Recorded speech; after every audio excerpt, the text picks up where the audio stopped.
Have you ever been in a remote interview and just felt like you're talking to a wall? It's that awkward, cold feeling. Well, today, we're going to take a sledgehammer to that wall. I'm going to show you how to transform that sterile digital chat into a real human connection. The kind that not only gets you remembered, but gets you hired. So let's just get right to it. Is your webcam a wall or a window? Think about it. When that interviewer sees you pop up on their screen, are they just seeing another face in a box, a flat, pixelated wall? Or do they see a window, a little peek into who you actually are, a chance to make a real connection? Trust me, that difference is everything. And today, we're going to build that window, piece by piece.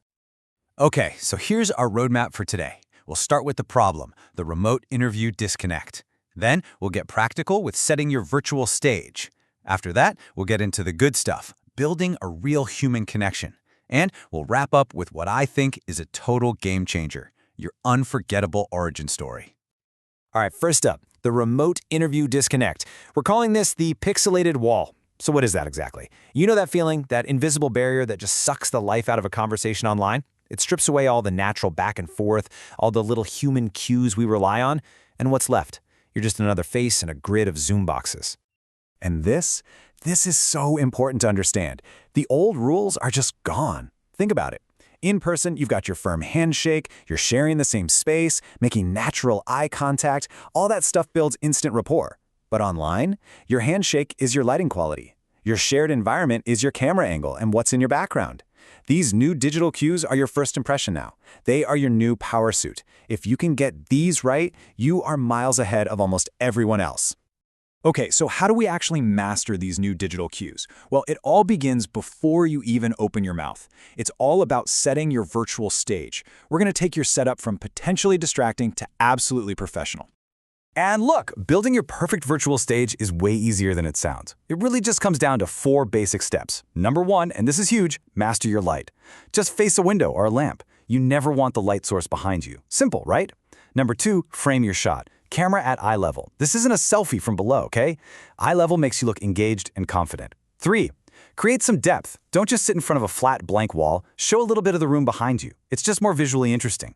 And 4, please do this. Test your tech. Just do a quick 1-minute recording to check your sound and video. It will save you so much stress. And on that note about your background, remember, your surroundings are telling a story, whether you want them to or not. An office with some books can make you look scholarly, right? It's not just a background, it's part of your professional narrative. Think of it like set dressing for a movie about you. So let that setting add to your story. Just avoid those blank, boring walls. They have absolutely zero personality. Okay, awesome. Your virtual stage is set. You look fantastic. Now for the real challenge, right? How do you build an actual human connection through a screen? This is all about what happens after you hit that unmute button. So how do you actually do it? Here are a few techniques for active engagement that work like a charm. First up, mirroring. This just means subtly matching the interviewer's tone and pace. It's kind of a subconscious way to build rapport. Next, ask clarifying questions. This is key. It shows you're not just waiting for your turn to talk. You're actually engaged. Then there's genuine enthusiasm. Let your passion for the role actually come through. And finally, don't be afraid of a little appropriate humor. It can really humanize you and lighten the mood. And listen, if you take only one thing away from this whole section, let it be this. This is your new handshake. A confident virtual handshake is making direct eye contact, not with their face on your screen, but with the actual camera lens, and offering a genuine smile. It's so simple, but it's incredibly powerful. Do that in the first 3 seconds, and boom, you've just completely set a positive, confident tone for the entire conversation. All right, so we've nailed the tech, we've got the engagement techniques down, but now we've reached the final piece of the puzzle. This is the ultimate connection tool, the thing that will make you truly unforgettable, your origin story.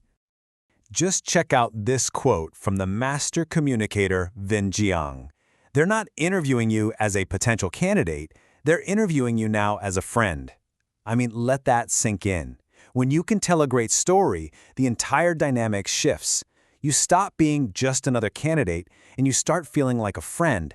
And honestly, who are you going to hire, a stranger or a friend? So what exactly is an origin story? Think of it as your answer to that terrifying open-ended question, so tell me about yourself. It's a short, personal story, maybe even from your childhood, that really gets to the core of your character. The key is that it connects something you are passionate about back then to your professional goals right now. Okay, let's look at a real-world example. On the left, you've got the standard, boring answer. My values are integrity, honesty, and punctuality. My only weakness is that I'm a perfectionist. I mean, come on, we've all heard that a million times, right? Now look at the right, the origin story. At 13, my dad told me, no money, no honey. I discovered eBay, bought 30 MP3 players, and sold them for double. That's when I fell in love with being an early adopter. See the difference? One is a list of buzzwords. The other is a memorable story about a real person. Who are you going to remember? And the wild thing is, there's actual science behind why this works so well. This isn't just some soft skill. When you tell a compelling story, you are literally triggering the release of chemicals like dopamine and oxytocin in the listener's brain. These are the chemicals for focus and connection. It builds instant rapport, turns a formal interview into a relaxed chat, and most importantly, makes you memorable long after you've logged off. And that's really the whole goal here. We want to transform the entire experience. You're no longer just ticking off a list of questions, you're turning it into a real conversation, a memorable chat between potential colleagues, maybe even friends. So I want to leave you with this one final thought to chew on. What's the story that only you can tell? Take a minute after this, seriously. Dig back in your past. What's that little moment, that short story that truly reveals who you are and why you do what you do? Look, if you're as excited as I am about where the future of work is headed, we're talking AI, remote teams, all of it, then do me a favor and hit that subscribe button. You'll join a whole community of learners who are shaping what tomorrow's workforce is going to look like.